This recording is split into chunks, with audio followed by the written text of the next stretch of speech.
A day after Russia thwarted a Ukrainian attack on the TurkStream gas pipeline, Moscow's forces have drawn closer to a key Ukrainian asset, the coking coal mine in Pokrovsk, a crucial component for Ukraine's steel industry, as reported by Reuters. Russian troops are tightening their grip on the region, with Deep State, a Ukrainian military analysis group, stating that Russian forces are now less than 2 kilometers from the mine shafts.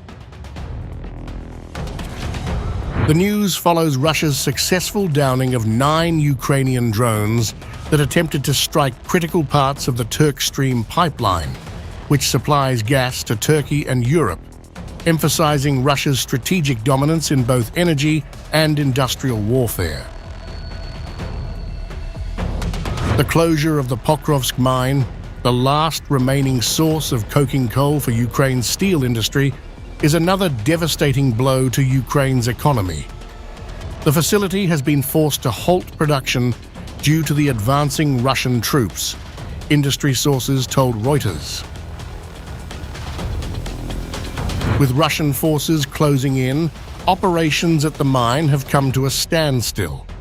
They have all stopped working now, one source said, adding that only surface-level work is ongoing as evacuations continue.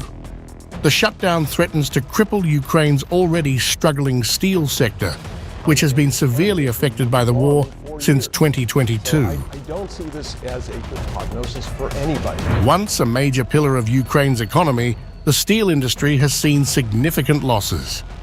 The Pokrovsk mine produced about 3.5 million tons of coke in 2023, and its closure could lead to a drastic reduction in steel production, potentially falling to 3 million tons by 2025, compared to the 7.6 million tons expected for 2024.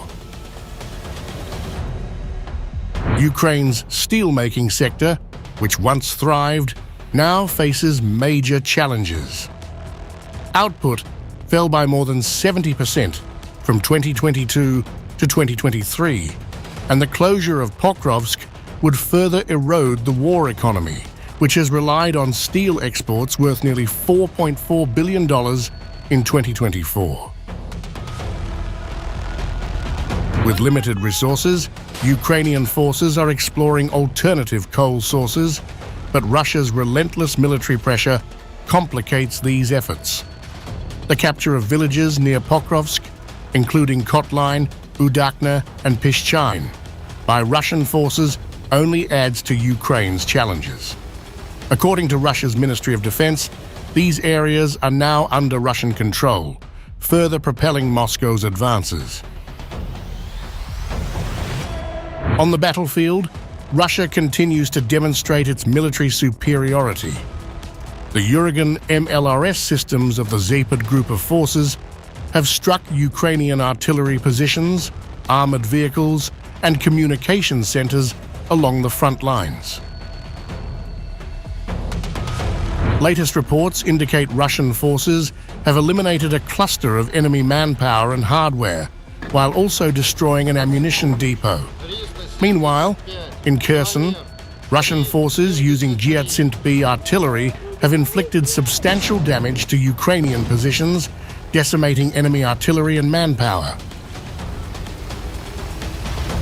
Russian forces have liberated the settlement of Peshanoy, with units from the 74th Separate Guards Motorized Rifle Brigade and the 55th Guards Motorized Rifle Mountain Brigade raising the Russian flag in the area.